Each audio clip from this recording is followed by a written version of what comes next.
our marriage works best when we just don't talk. That's a response I received from one of my interview participants when I asked her what works best when you and your husband communicate. So, what am I talking about?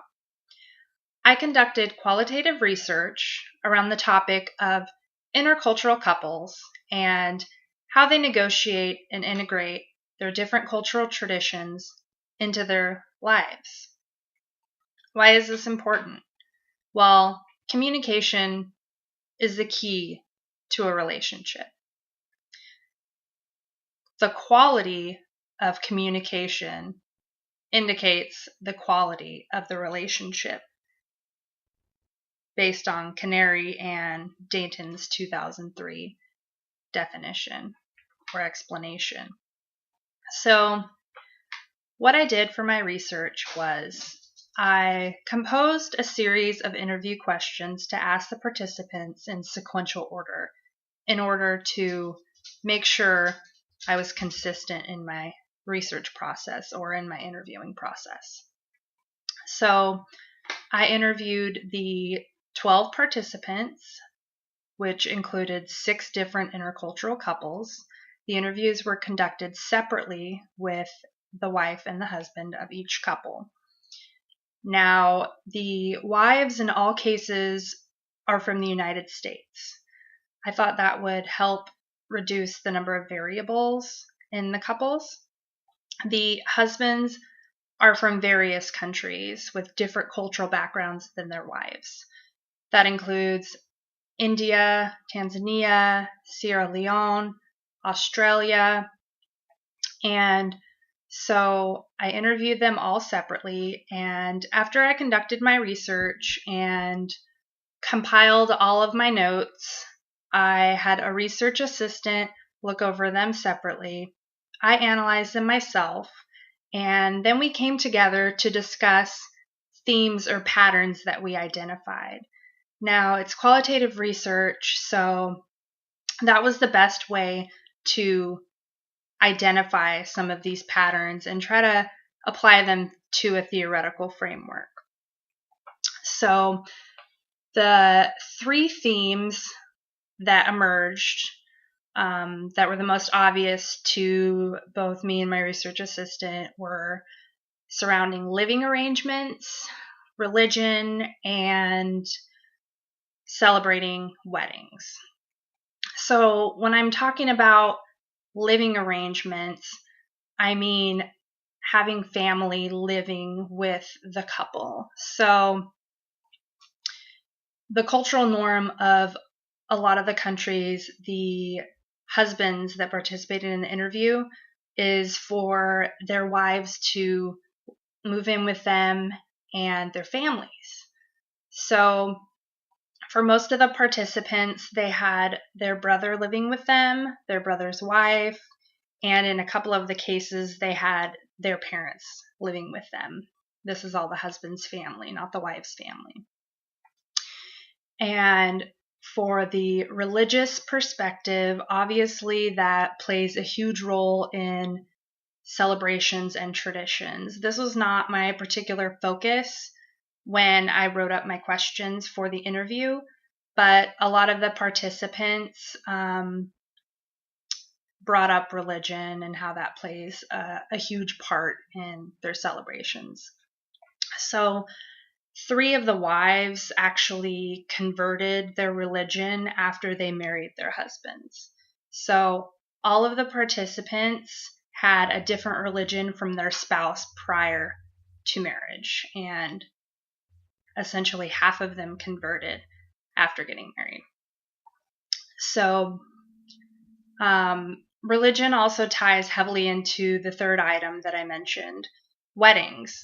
So for every single one of the couples, they either have celebrated more than one wedding or they're planning on celebrating more than one wedding. And so some of them are still in the process of planning their second wedding. One of the couples from where the husband is from Sierra Leone actually celebrated their wedding here, and the second wedding they were supposed to have in Africa. Well, the wife got pregnant, there were health concerns and other issues, and so, over a year and a half went by and they still hadn't made it back to Sierra Leone. So the husband's family decided to actually throw the wedding and celebrate without the couple. So I thought that was particularly one interesting finding. So as far as the dialogue that occurred with the wedding, the husband's approach in all of the cases was to discuss it with their family prior to proposing and then discuss the arrangements with their family after. The majority of the husband's family were heavily involved in planning the wedding. The couple didn't actually plan the wedding themselves. The family pretty much did all of the planning, the husband's family. So, like I said, those are three of the themes that came up was, obviously family ties heavily into all of them. The wedding celebrations, religion, and living arrangements. So after identifying the themes, I went through and looked at the two theoretical perspectives that I chose to use for my paper. The first one is intercultural communication competence. The second is Hofstede's cultural dimensions. The patterns that emerged that were most obvious apply to Hofstede's individualism versus collectivism approach. So for the wives, they're all from the United States, and so they usually took a more individualistic approach to wedding planning and their thoughts about marriage and their responses to the questions. For the husband, and all of the main themes that I identified, they wanted their family to plan the wedding. That was their cultural norm, to have the whole family involved. Living arrangements was a big one, especially for 3 of the participants. They tend to spend a lot of time going on about that topic. So having all of the family live with them and their definitions of what family was made it very obvious on their approach. So for the husbands, when I asked what is family to them, they had this big long list of who family was, and husbands and wives and brothers and sisters and their wives and extended families, whereas the wives tended to just identify their husband and their kids if they had kids. Some of the participants had kids, some of them did not. So, in conclusion, I really would have liked to interview a lot more couples. I've identified some patterns that may be useful in future research, but my lot sample was clearly not large enough to draw sort of conclusions from. I think it could be useful in future research.